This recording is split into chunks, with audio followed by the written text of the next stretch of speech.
오늘은 여러분들과 함께 길에 대한 이야기를 좀 하려고 합니다. 길. 저마다 생각나는 길들이 있으시죠? 어린 시절에 걸었던 골목길, 혹은 지금 매일 출퇴근하는 길, 오늘도 우리가 예배를 드리러 오면서 지나갔던 길. 우리는 이 길을 늘 걷는 인생입니다. 또한 인생에 우리의 길이 있습니다. 저는 올해로 이제 40대 중반이 되면서 이런 생각이 요즘 많이 들더라고요. 이제 진짜 내가 살아온 날보다 살아갈 날들이 조금 더 적겠구나. 여기 계신 분들, 많은 분들은 아마 절반 이상은 지금 내가 살아온 인생보다 살아갈 날들이 더 적을 겁니다. 지금까지 내 길을 어떻게 살아왔는지, 또 하나님께서 앞으로 내 길을 어떻게 인도하실런지, 우리는 늘 길 위에 있는 나그네, 도상의 나그네로서 늘 길 어떻게 될 것인가, 내 앞에 길이 어떻게 펼쳐질 것인가, 그렇게 불안해하고 궁금해하기도 하고 기대하면서 살아가는 것 같습니다. 오늘 이 길의 주인공은 예수님입니다. 예수님은 상당히 먼 길을 걸어오셨습니다. 하늘 보좌를 버리고 이 땅까지 아주 먼 길을 오셨습니다. 우리 대림절, 이 성탄을 기다리는 주간은 이 먼 길을 오시는, 하나님 아들의 보좌를 버리고 이 땅에 오시는 그분의 길을 준비하는 기간입니다. 그가 오시는 길을 그러면 우리는 어떻게 준비해야 될까요? 오늘 본문의 말씀은 길에 대하여 3번 이야기를 하고 있는데, 여러분 성경 말씀을 한번 같이 저와 함께 펴보시길 바랍니다. 2절, 3절 말씀을 같이 읽을 텐데요. 여기에 길이라는 단어가 3번 등장하는데, 길이라고 하는 단어에 좀 강조점을 두고 저와 함께 한번 한 목소리로 읽어보겠습니다. 선지자 이사야의 글에 보라, 내가 내 사자를 내 앞에 보내노니 그가 내 길을 준비하리라. 광야에 외치는 자의 소리가 있어 이르되 너희는 주의 길을 준비하라. 그의 오실 길을 곧게 하라. 아멘. 자, 길을 준비하라는 말씀이 있습니다. 여기서 준비라는 단어는 여러 가지 다른 어원, 문맥에 따라서 사용이 되는데, 어떤 때는 손님 맞을 준비를 하라. 그래서 방을 치우고 가구를 배열한다는 의미로 준비라고 사용되기도 하고, 때로는 그 왕이나 어떤 종교 예식을 위한 긴 행렬이 지나가야 되는데 그 길을 준비하라는 의미도 있고요. 혹은 도시에 누군가 손님이 오시는데 그 문을 열고 준비하라는 의미로도 사용되는 단어인 것을 보게 됩니다. 우리가 주님 오시는 길을 준비하는 것입니다. 그런데 어떻게 우리가 주님 오시는 그 길을 닦고 준비할 수 있을까요? 오늘 주님이 이 땅에 오신다면 여러분 어떻게 길을 준비하겠습니까? 고속도로를 한번 만든다고 생각해 보십시오.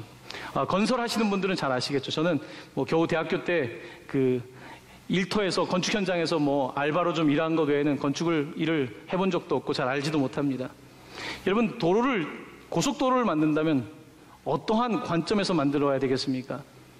자, 도로를 만들어야 되는데, 앞에 고속도로를 만들어야 되는데 그냥 일반 도로도 아니고 나무가 있습니다. 이 나무 어떻게 해야 됩니까? 나무 때문에 고속도로를 옆으로 내야 됩니까? 고속도로를 낼 때는 나무를 뽑아야 되는 거죠. 자, 고속도로를 내야 되는데 앞에 산이 있습니다. 어떻게 해야 됩니까? 산을 계속 돌아가면서 고속도로를 내야 되겠습니까? 굽이굽이 가는 오솔길은 그렇게 내면 되는데 고속도로는 어떻게 내야 되겠습니까? 그 산에 터널을 내야 되겠죠.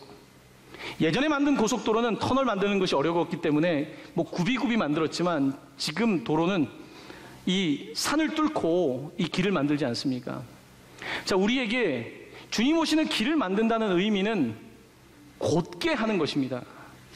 곧게 하려면 주님이 오시는 것을 막고 있는 이 나무를 뽑아야 되는 것입니다. 주님께 돌아서 오세요라고 말하는 게 아니라 주님이 오시는 길을 막고 있는 나무를 뽑아야 되는 것입니다.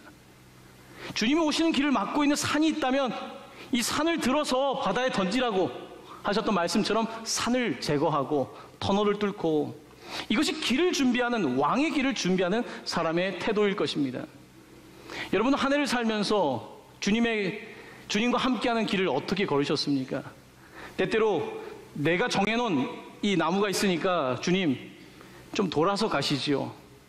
주님께 우선권을 드리지 않고 지금 내 상황에 여기에 이 바위가 있고 산이 있고 계곡이 있고 내 삶의 상황이 이렇고 저러니까 주님은 저쪽으로 돌아가세요라고 말씀하지 않았습니까? 오늘 복음의 말씀은 우리에게 선포하고 있습니다. 주님이 오신다는 것은 주님의 길을 준비하는 것인데, 주님의 길을 준비하는 건 뭔가 곧게 하라는 것입니다.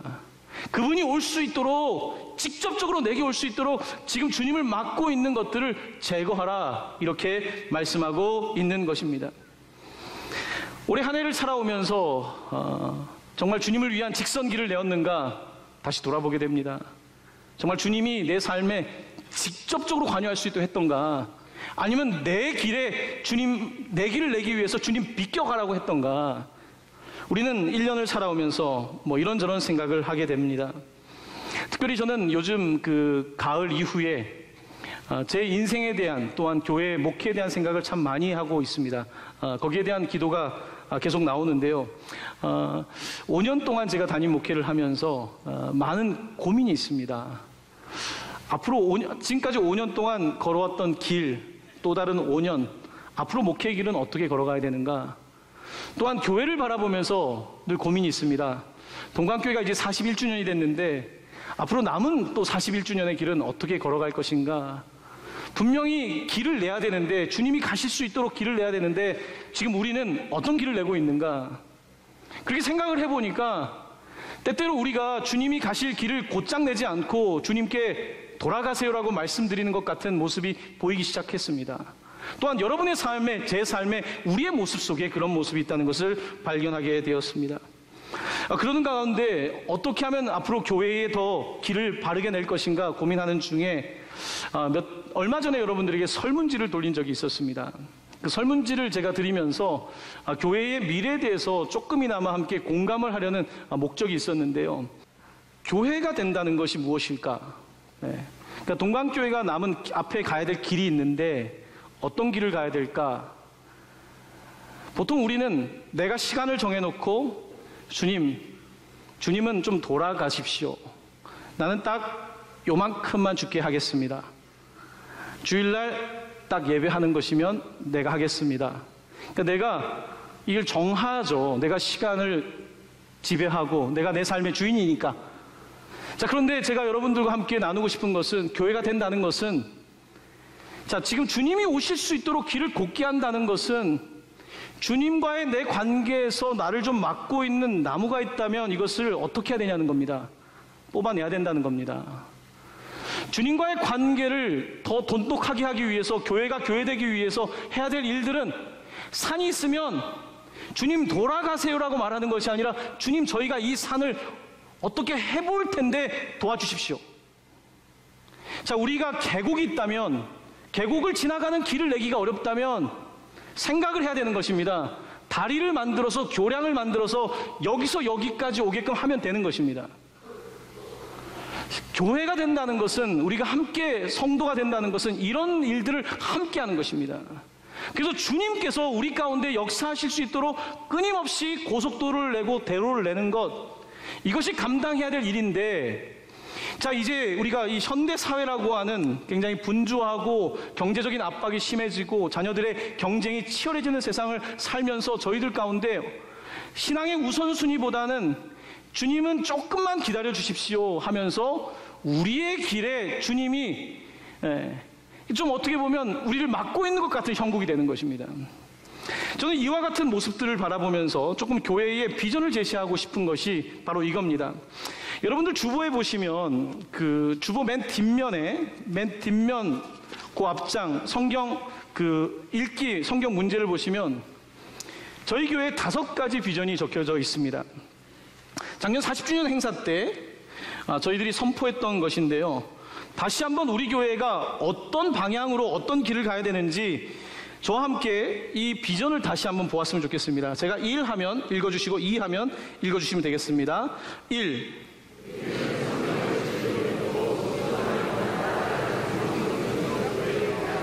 이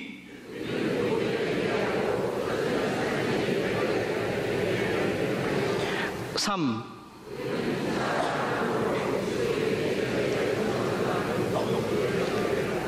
4.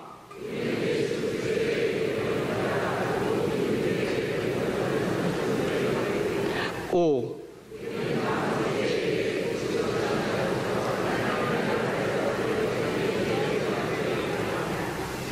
네, 이 5가지를 나름대로 중요한 교회의 비전으로 이제 제가 품고 부천 동강교회 목회를 5년 동안 하고 있고, 또한 이 비전을 현실로 만들기 위해서 기도하고 또 여러 장로님들과 또 동역자들과 함께 또 여기 계신 성도님들과 함께 준비를 해가고 있는 것인데요. 자, 이 비전에 대해서 다시 한번 예전에 보여드렸던 그 야구장 모습으로 다시 한번 저희들이 조금 더 좀 설명을 좀 드리려고 합니다. 부천 동강교회는 성경, 예배, 공동체, 선교라고 하는 이 4가지의 큰 주제를 가지고 움직이는 교회가 동강교회 비전인데요.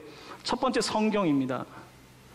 성경은 홈베이스에서는 스트라이크와 볼을 판단하는 것이 중요합니다. 볼에 배트가 나가지 않고 스트라이크에 배트가 나가야 되는 것입니다. 지금 우리가 살아가는 시대는 스트라이크와 볼을 구별하기가 참 쉽지가 않습니다.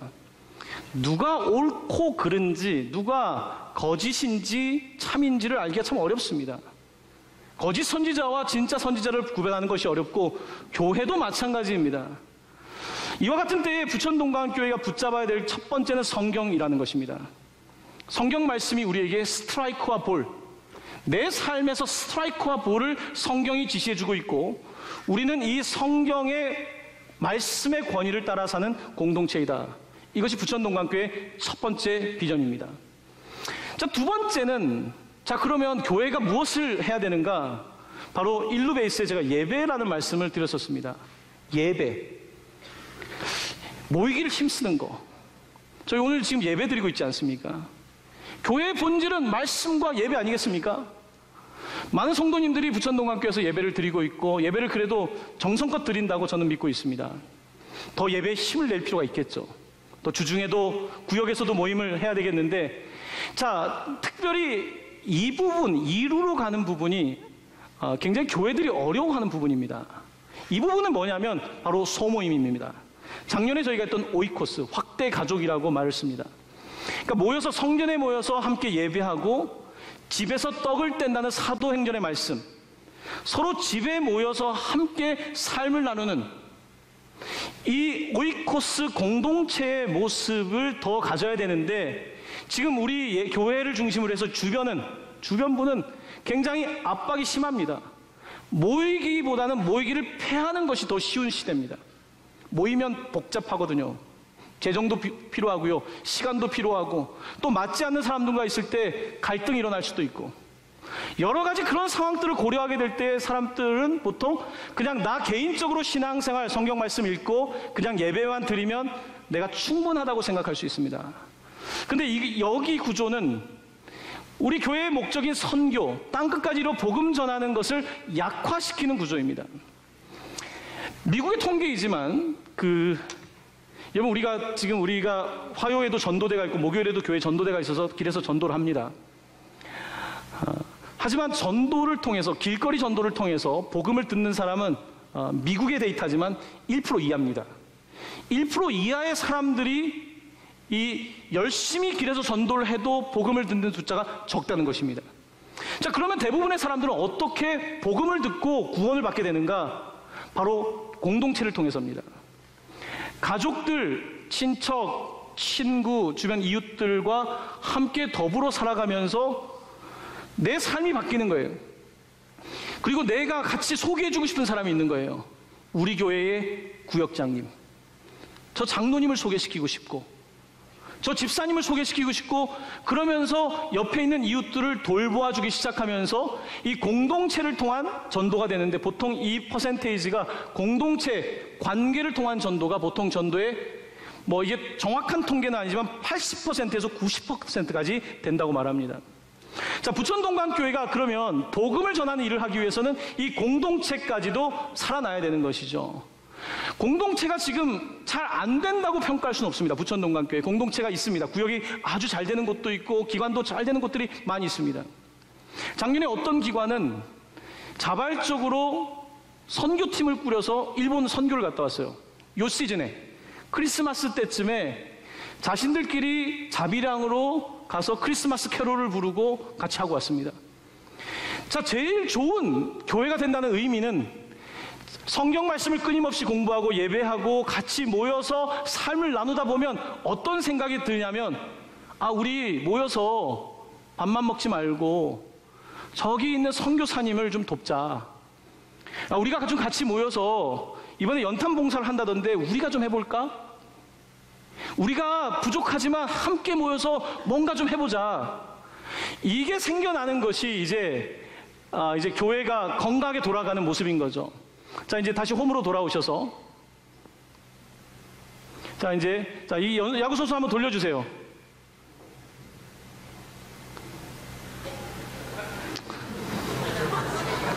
돌리라고 하니까 어떻게 삼진은 아웃됐는지 왜 어디로 갔습니까? 제가 이제 뭐 어려운 이야기는 아니지 않습니까? 교회가 어떻게 해야 되는가? 교회는 계속해서 말씀으로 시작해서 전도로, 선교로 열매를 맺는 점수를 내야 되는 거죠. 야구로 따지면 잔루가 남으면 점수가 안 나는 거죠. 우리가 예배했어요. 하지만 나는 좋은데 영혼을 구원하느냐는 문제이죠. 같이 모였어요. 하지만 영혼을 구원하고 있는가? 포인트를 내고 있는가? 영혼을 구원하고 있는가? 이것이 우리의 근본적인 질문인데, 보통 교회들은 약 40년 정도 지나면요, 전도의 열정이 좀 식습니다. 왜냐하면 우리끼리 괜찮거든요. 동각교회 좋잖아요. 동각교회 굉장히 좋은 교회입니다. 제가 말하는 것이 아니라 많은 성도님들이 이야기하는 겁니다. 하지만 위대한 교회는 우리끼리 좋은 교회가 아니라 복음 전도, 이 선교 사역에 적극적으로 뛰어들어서 이 일을 감당하는 것이 위대한 교회이겠죠. 자, 그와 같은 입장에서 교회를 바라볼 때 저희들에게는 지금 현재 조금 더 가야 될 길이 있다는 것입니다.